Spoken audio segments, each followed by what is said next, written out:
months ago. Some of you may have read about it in the excuses we have for newspapers. You may have seen it on the only television station that we have. But a young man was at his job, and a bad guy walked in, and rather than surrender the property of his employer, this young man took a stand. This young man lost his job because he took a stand. Boom, that's right.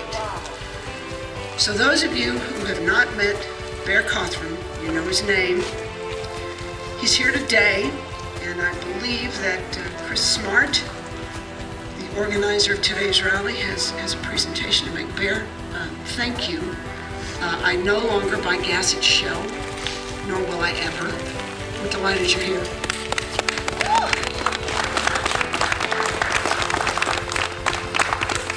Thank you all. As Susan mentioned, Bear was working on October 14th in Nashua, and like she said, a robber came in demanding money. Bear knew well in advance that carrying a firearm on company grounds would eventually terminate his job. And when I ever read the article, I reached out to him along with my organization, and I said, I want him on my team. For him to stand up and make sure that he goes home to his family, that's what we need. So today, I present you with this plaque for your heroism and your patriotism on behalf of gun rights across America.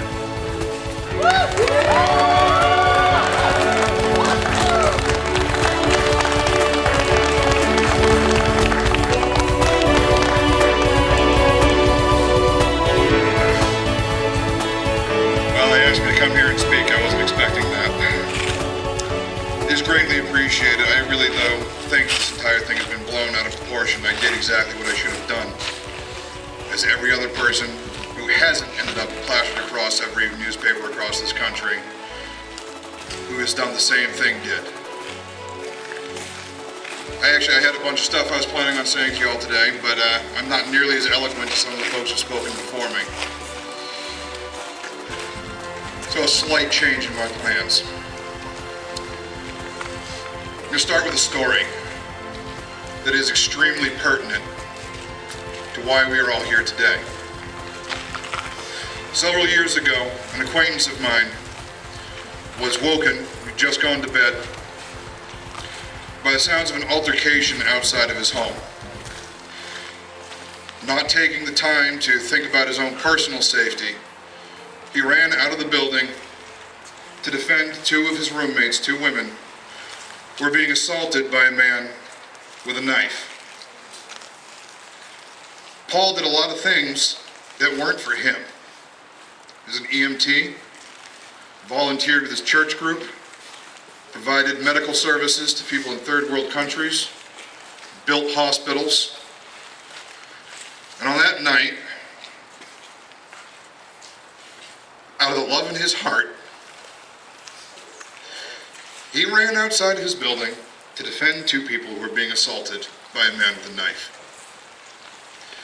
And he died on the sidewalk in front of his home, protecting other people. If someone there had been armed, Paul might be here with us today.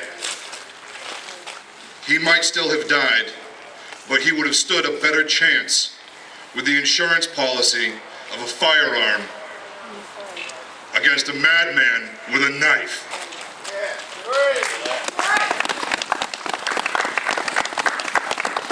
I have a great deal of respect for our law enforcement in this country. They are presented with a very difficult job.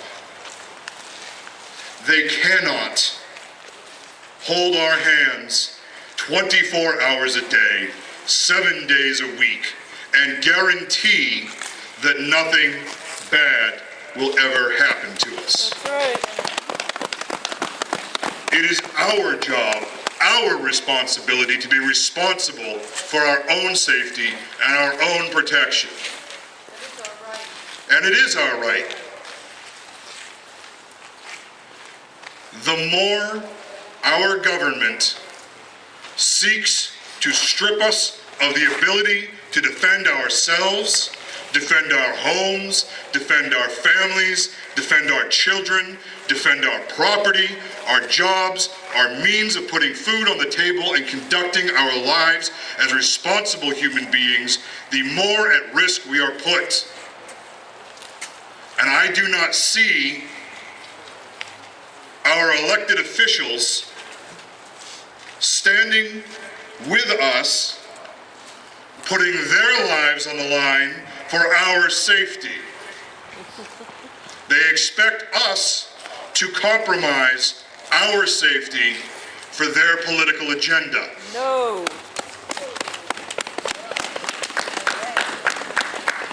We get fed rhetoric, labels, and terminology.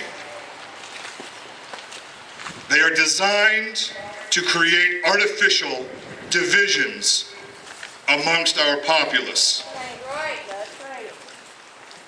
I look around and I see people of numerous different political affiliations, different faiths, different incomes, different professions. I see veterans, I see tradesmen, I see office professionals, I see politicians, I see law enforcement. You cannot tell, looking at them, what they are, who they do, who they vote for. They're Americans, and they have an equal right to protect themselves. And the divisions they give us to drive that wedge between us serve only one purpose, and that is to cut our legs from underneath us, to weaken us, and leave us vulnerable. One of the most famous governments in the world gave us labels as well. Jew, Black, Catholic, Polish, Protestant, mud races.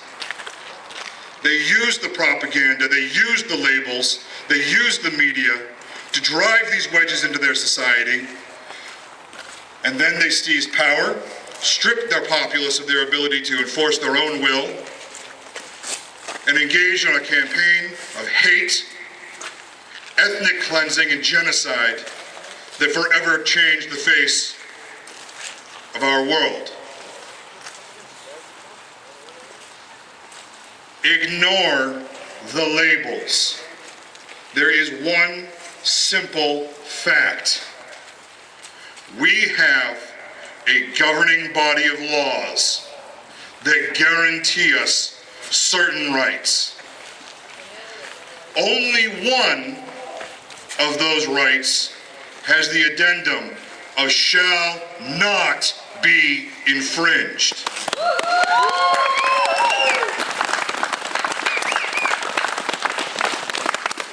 Words are fine.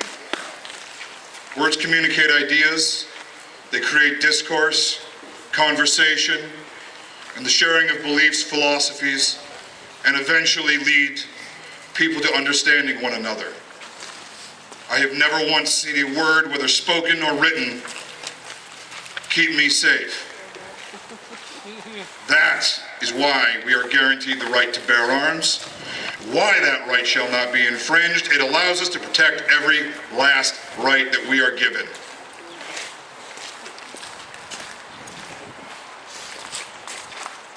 We cannot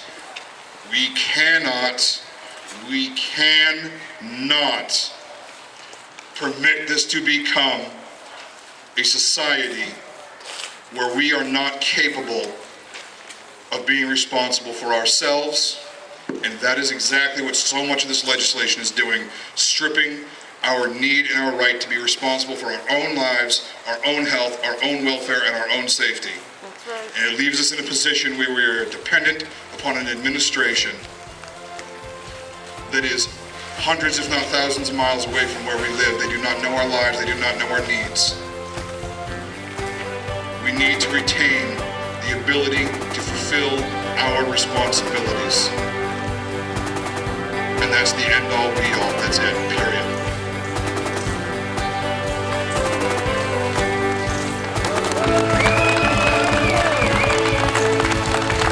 Thank you very much.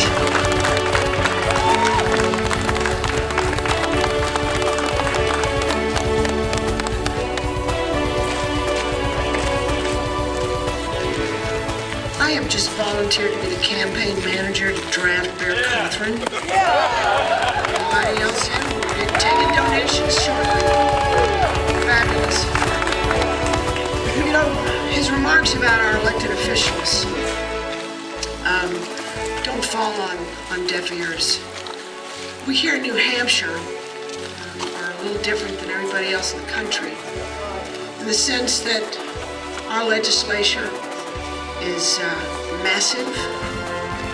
I hate the word diverse, but it kind of is. But within this massive, diverse legislature, we have some extraordinary people who have served and who currently serve. I'm going to hold off on those gentlemen for just a minute or two because I'm very pleased that McGoldson was able to make a